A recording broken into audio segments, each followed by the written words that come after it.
주시는 애 감사하는 오후 묵상입니다.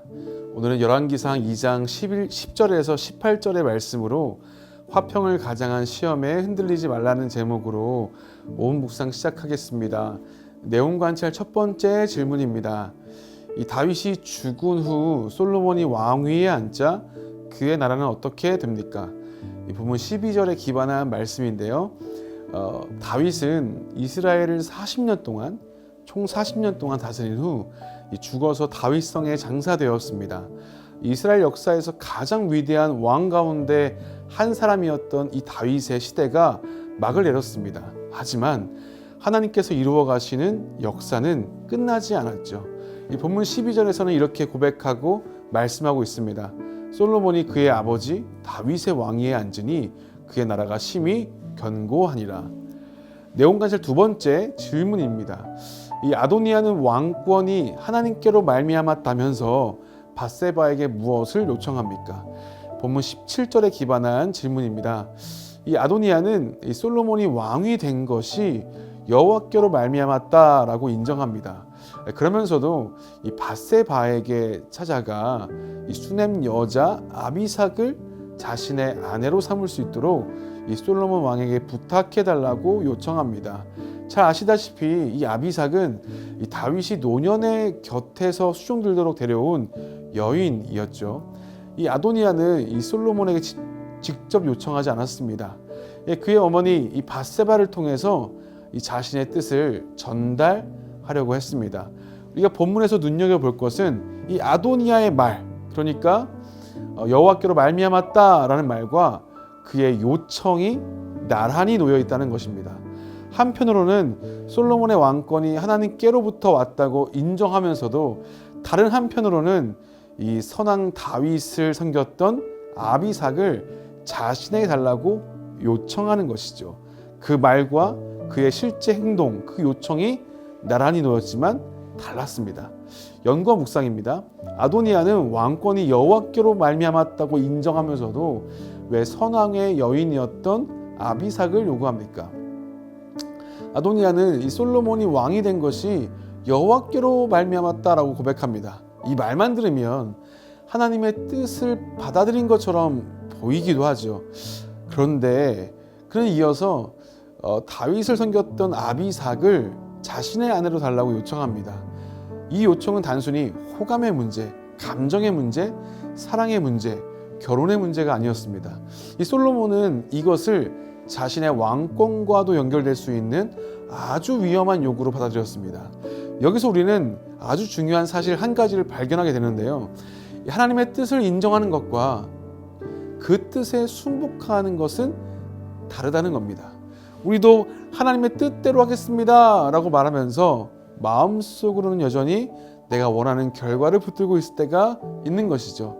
그래서 우리는 오늘 자신에게 물어봐야 합니다. 나는 하나님의 뜻을 말로만 인정하고 있는가, 아니면 그 뜻 앞에서 내 욕망까지도 내려놓고 있는가? 하나님께서 원하시는 것은 단순히 입술의 인정이 아니라 하나님 앞에 나아가는 그 마음의 순복입니다. 느낀 점입니다. 화평을 가장한 채 겉과 속이 다른 아도니아의 모습을 보며 무엇을 느낍니까?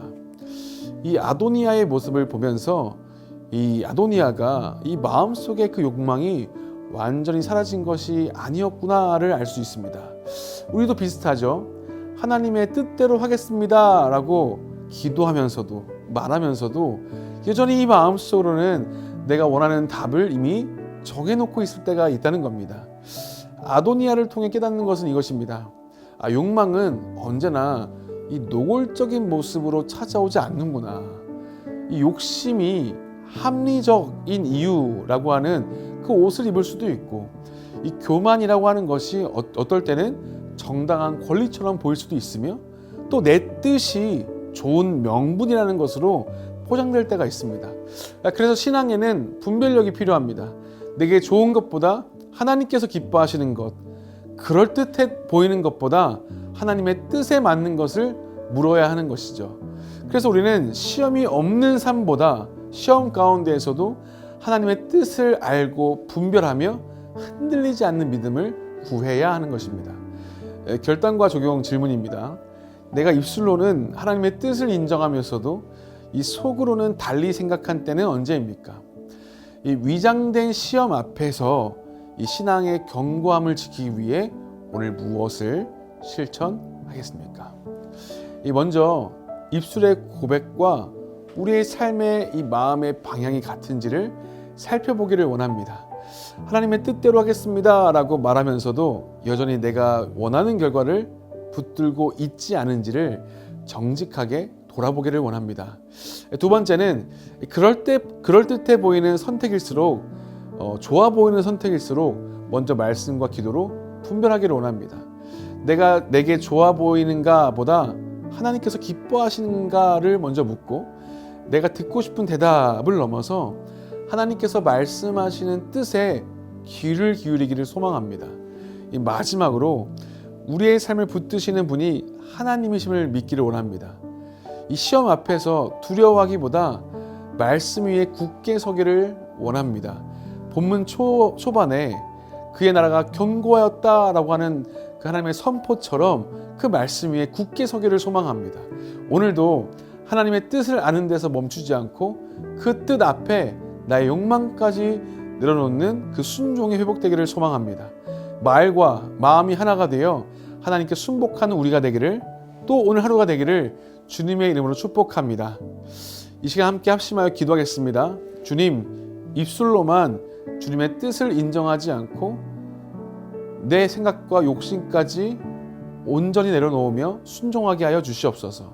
주님, 좋아 보이고 합리적으로 보이는 선택일지라도 먼저 말씀과 기도로 살피면서 하나님의 뜻에서 벗어나지 않게 하여 주시옵소서.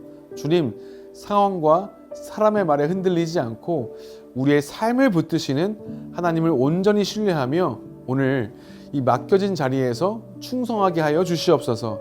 함께 기도하겠습니다.